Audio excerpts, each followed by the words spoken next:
A generation of the sons of God is rising up all over the planet.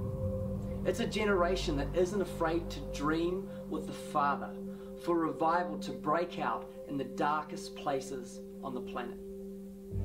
In 2007, I first encountered human trafficking. I was in Bangkok and I saw for myself the sexual exploitation of men, women and children. The extent of the issue of human trafficking was so great that I felt completely insignificant. But the Lord showed me a vision, and in this vision I saw a wave of revivalists coming to Thailand from the nations and bringing down the giants of darkness. Thailand is known around the world for the sex trade, and prostitution is actually illegal in Thailand. You wouldn't believe it walking down the streets. Estimated, I mean, it's hard to know the numbers to be real, but probably around 1 million women in prostitution. And I did the numbers in 2013 that there were about 23.7 million tourists that came to Thailand in 2013. It's estimated that 7 out of 10 foreign men who come here will participate in the sex trade. So for 2013, doing the math, I figured out that meant that 8 million foreign men came to Thailand and participated in the sex trade. Wow. And that's 20% of the demand side. Wow. So the numbers are huge when you're talking about the sex trade in Thailand.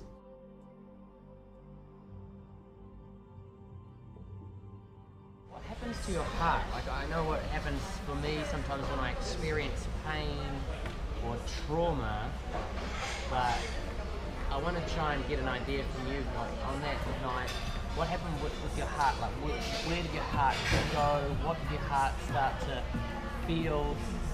And what did that end up doing to you as an individual? Inside of me is broken and so painful and hurt because you didn't say yes to go with them, but they just took you, they just grabbed you and took you in the van and end up in the hotel. And it's not only one man, but end up with 7 of them. They're having fun, they're laughing, they're talking, they're watching each other. But for me, my heart is broken because it's so hurt, it's so painful. Like, why you're not respectful to the woman? Why you're not honoring to the woman? Why you see one life like something else, like just like the animal or whatever that you can do anything to. So one girl we met, she was 18. She had a baby in Uzbekistan. She left the baby. Some lady came to her house, said, okay, I'll take care of your baby. You can go to Thailand, you'll have a good job. Maybe, you dance in a bar, sometimes you have to make out, sometimes you have to be close with the customer. So she understood that she probably has to sleep with them once in a while. She got here, they locked her up in the Grace. Then she was allowed 4 hours of sleep. In the room, there's 5 beds. And so there's rotation of customers coming through all the time. A lot of the customers are Thai guys, Asian, Korean, Japanese men. So they have this partition with the beds, and so even if she's there during the day trying to sleep, there's people in all the time. So basically, they were all sleep deprived 4 hours a day. That's it. She had no passport. The passport was taken away, so she couldn't go to the police. The Uzbeki embassy here is, in a lot of cases, assisting the traffickers. So basically, the girl had nowhere to go. She was told, if the police find you, they'll arrest you, stay in jail for the rest of your life. So what happened to that girl was that she came in and the mama-san stood in the room the first 5 times that she was having sex with different customers. And so she couldn't escape.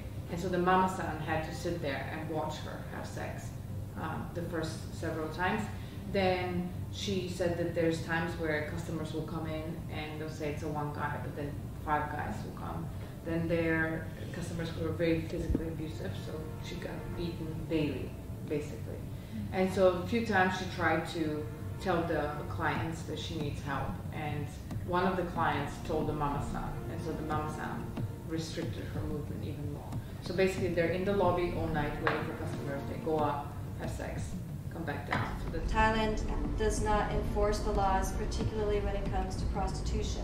Now, if it's minors in prostitution, they're more likely to crack down, given a tip-off, although it's very hard for it to be enforced. But in terms of adult women in prostitution, it is not enforced. However, the streetwalkers will be targeted regularly by the police because the police get bribes from them. So the police will nab the streetwalkers at different times of the month, take them down to the police station where they'll have to pay off the bribes so that they can be released again. So what has happened now is that the kids are somewhere up in hotel rooms or in houses around Pattaya, and you get a motorcycle guy to take you there. So pedophiles usually come because they find out online. There are, on the dark net, you can go in, you can find child pornography, easy, free, and there's forums. And so some of these closed websites, you have to have enough child pornography material on your computer to get access. So that's why the police have a hard time getting in and finding information. You have to have a certain amount of videos, pictures, and knowledge to be able to gain access. And once you become a member, then more you have, more you can share with the other groups, more access you get and higher status you get. So on these websites you can find forums where you can find pedophile tourist travel. So the pedophiles are usually separated in categories, some like babies, some like young girls, young boys. It's usually prepubescent or, you know. How young? What is you have babies, you have websites with babies. There's infants, for sure. So I'm not saying that's the most common. The most common type of pedophile in Pattaya is people who like boys, prepubescent boys, and then around between 10 and 15 years old boys. That's the biggest group. The next one is girls. There are some who prefer both. They don't mind, whatever.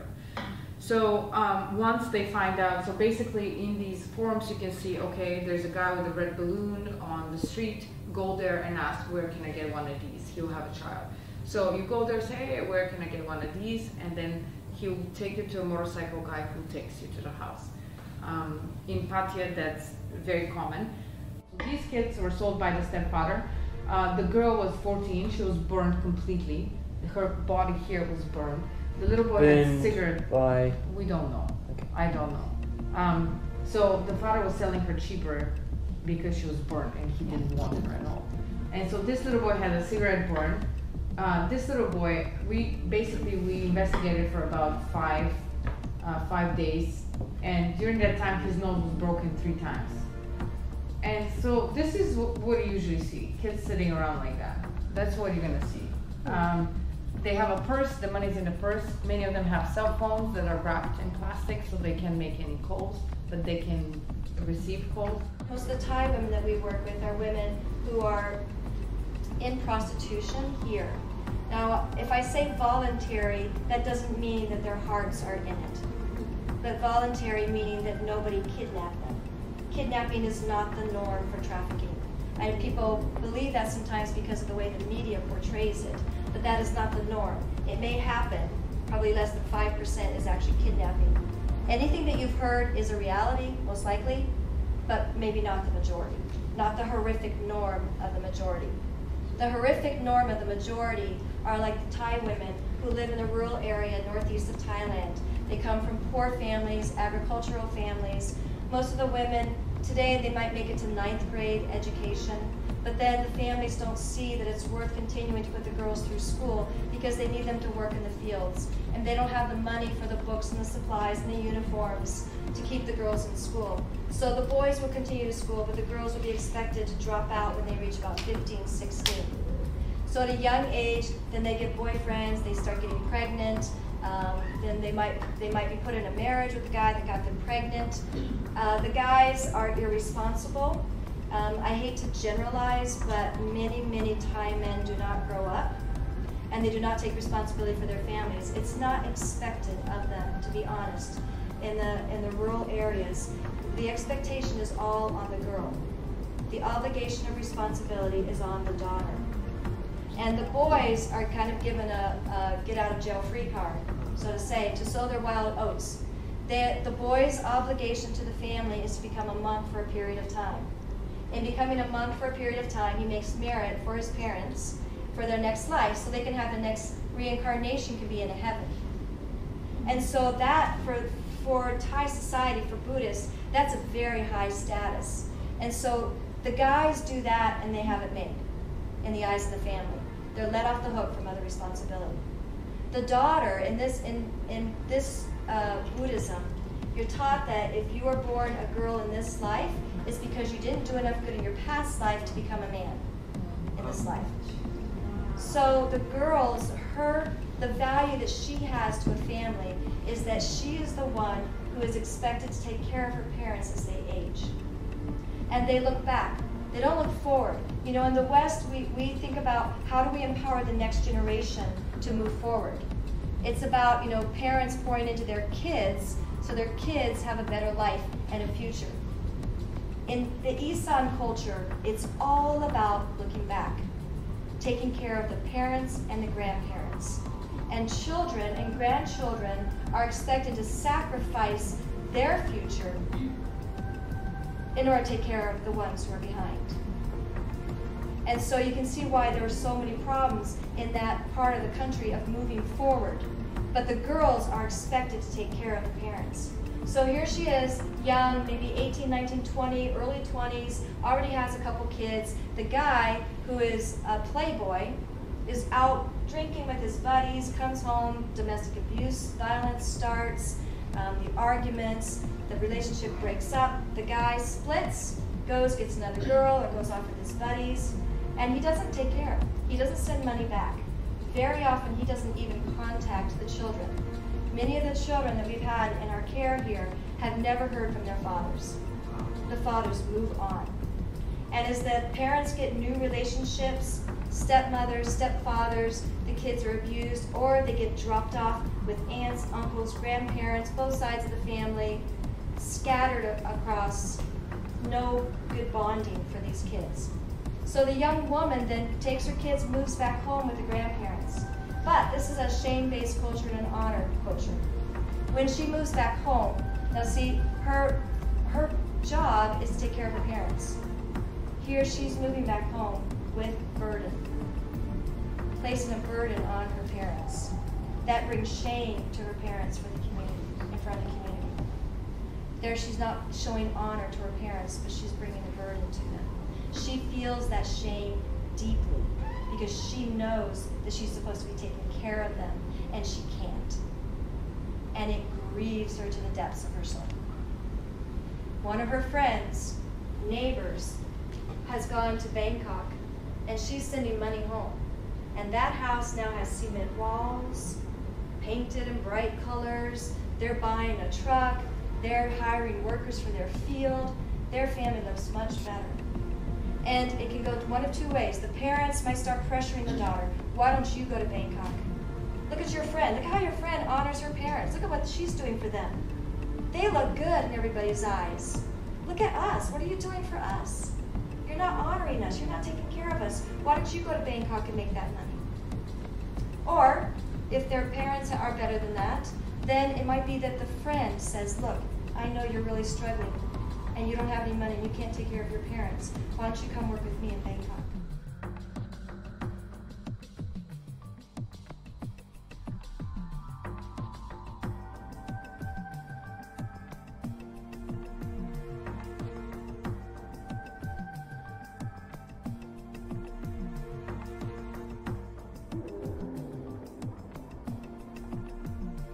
For me, I think I love to dream beyond. Not just dream because what we see today, where we are now, but dream about future, dream together with God, dare to dream because of you already, give the word of God to us about dream like a son, dream together with Father. And for me, when I close my eye, what the big project, what the big dream, and when I close my eye, I can see many things.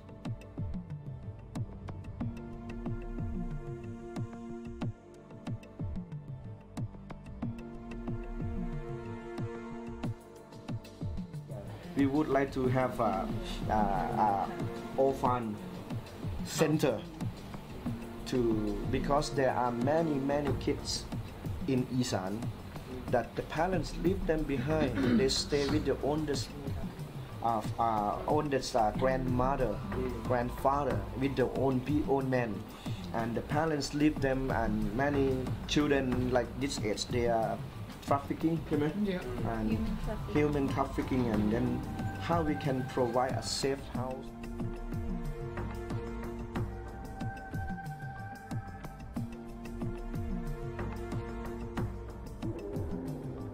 If some just only dream alone, we can dream just this size. But if I impart this dream together with other family, it means other pastor and leader, different church. If he has an idea, hey, we can have the solution. You want to do this, we want to be a part together with you and support his dream.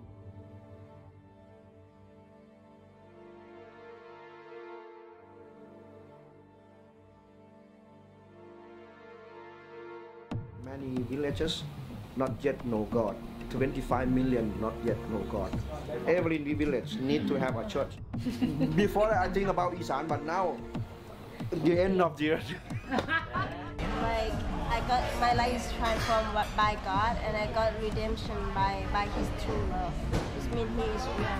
If not His true love, I don't think all the love can rescue me. Because of His love that came to me that night. That's why I have today who I am today, the daughter of God. The future belongs to those who dare to dream. And love outdreams the darkness. And I'm dreaming that as people hear these words, as people see this footage and hear the testimonies, that they'll become inspired with a sense of significance. And I'm believing that as you hear this, you'll be convinced for yourself that you can have a significant impact on bringing down the giants of darkness in the nations.